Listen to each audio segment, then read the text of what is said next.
Okay, so funny story. I had this whole video filmed, this entire thing done, right? And when I went to go edit it just now to add a little detail, it was gone. Just disappeared. Little thing just ran off. But anyway, let's try this bitch again. Hey, it's me. This video, fair warning, it's gonna be a little more serious. Now, if I stutter or do something stupid like that, I probably will make fun of myself about it. But when it comes to telling the story, I am gonna be very serious most of the time, or pretty much all of the time, honestly, for the story, because it is a very serious subject, and it is really sad to think about. Even though I didn't know the man personally, my parents knew him. I was young. I never got to really interact with him, but my parents knew him. It's a really sad thing to talk about, but it's also really interesting at the same time. So if you guys are interested, please stick around for this little story time. Yes. Thank you. Whenever I was like, I have no idea how old I was. I think I was like 9, maybe 10. I was somewhere between 9 and 11. Let's just say that. I lived on a house.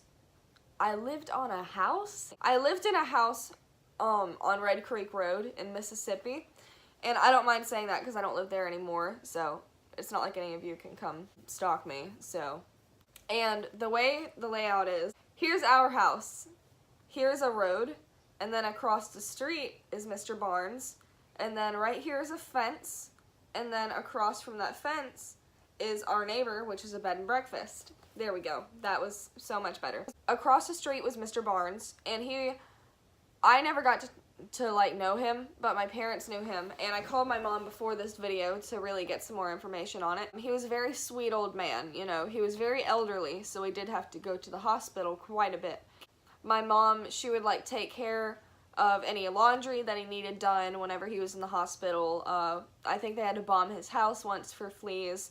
We just kind of helped him out a little bit, or as much as we could, you know. Next door in the bed and breakfast, we had 2 other friends.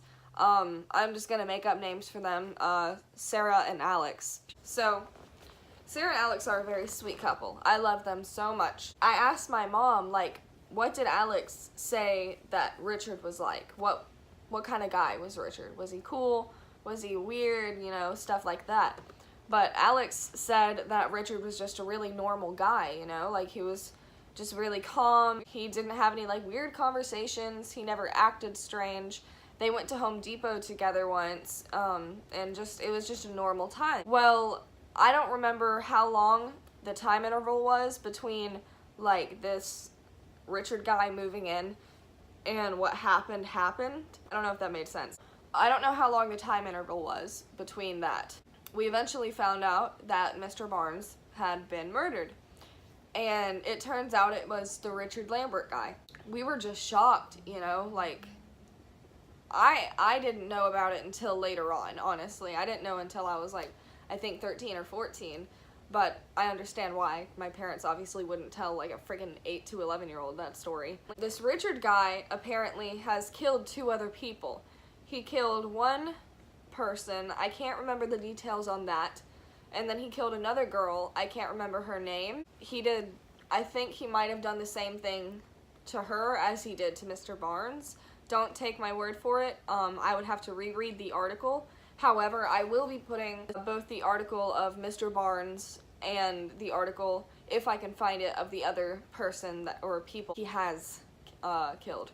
And basically, this man, Richard Lambert, dismembered Mr. Barnes into 7 pieces, disposed his body into a river, and stole some money from him.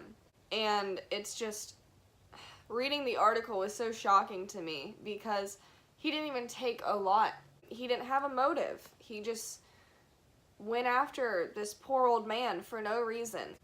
And to do it in such a way is so terrible. It's awful. And to be classified as a serial killer, you have to kill 3 or more people. So Mr. Barnes was his 3rd, sadly, and he was classified as a serial killer. I mean, it's still just such a such a sad story to tell, you know? Like, Mr. Barnes was just this innocent old man, and he just happened to be in the wrong place at the wrong time. It's terrible, you know? And it's crazy to think that that kind of person lived next door to us, and we had no idea. None of us. But yeah, so sorry if that was kind of short, kind of fast, but that's the story of me living next door to a serial killer for a little bit. Yeah. Of course, I'm sending good thoughts to Mr. Barnes' family, and I hope his spirit is resting well. If you, I guess, I won't say enjoyed this video, but if you found this video interesting, or just all in all it was a decent video, make sure to give it a like, make sure to subscribe. I have some better videos planned, some happier videos, and I can't wait to show you guys. Keep an eye out for that. Okay, bye.